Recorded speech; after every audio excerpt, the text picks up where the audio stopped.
Hi, my name is Chandy Napier, and today we're going to talk about how the birds and squirrels survive the cold. Some animals migrate and hibernate to survive winter, but what about the ones that don't? Some birds don't fly south, and there's a lot of squirrels that don't hibernate. So, how do they bear the burr?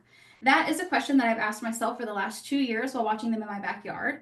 I have provided them food, water, shelter, and have even contemplated getting them an outdoor heater. However, after this research, I am confident in their abilities to survive via their physical, behavioral, and food strategies that they use.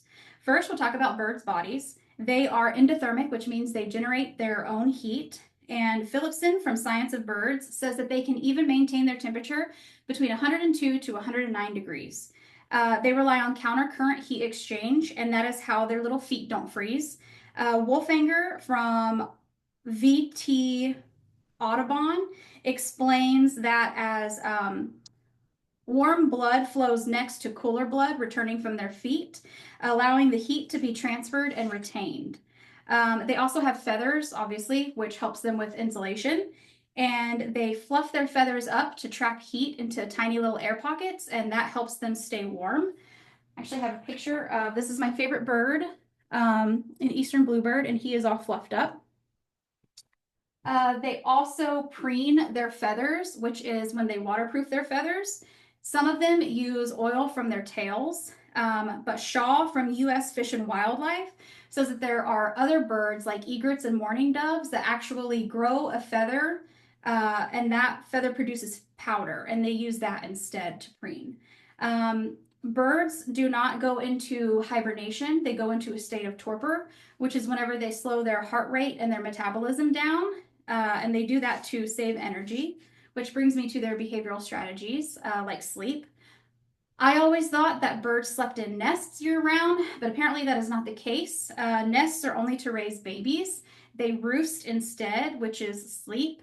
And they typically sleep in trees or bushes or anywhere that provides them insulation and protection from predators. They rely on others to stay warm, just like us. That is called communal roosting, and that is whenever they huddle together and sleep, and they do that to save energy. So now let's talk about food. Woodpeckers, chickadees, and blue jays actually hide their food, and that is called caching, and they do that to rely on it for later. And Philipson from Science of Birds even says that 50% of their winter diet is from their cached food. And you're probably wondering, how do they remember where they hid their cache?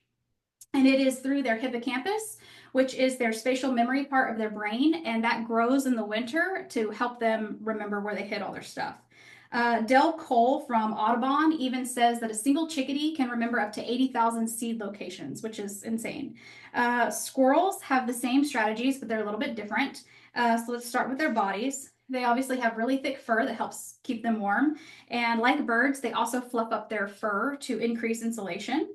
They have brown fat, which helps them generate heat. And I don't know much about science, but Ryderer from Wildlife in Winter explains that brown fat has more mitochondria than white fat, and that allows them to generate heat really fast in the cold to help them stay warm.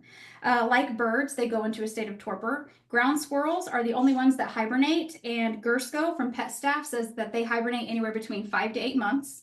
As for their behavior, that is seasonally dependent, and fall is the most critical for them. That is whenever they prep for winter, so they start building up fat reserves and they start hoarding their food and start reinforcing their nests.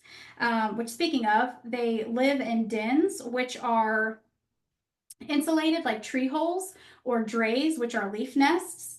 And they are typically thicker in winter. And this is a picture of a dray. And then I also have a picture of one of our squirrels gathering up some leaves to build their dray. And they do live in multiple dens and drays that they alternate between. And Ryderer from Wildlife in Winter says that the reason they do this is to protect themselves against predators, the weather, and to control parasites. So let's talk about their food system. They are stingy for a reason, and that is because they rely on that cash.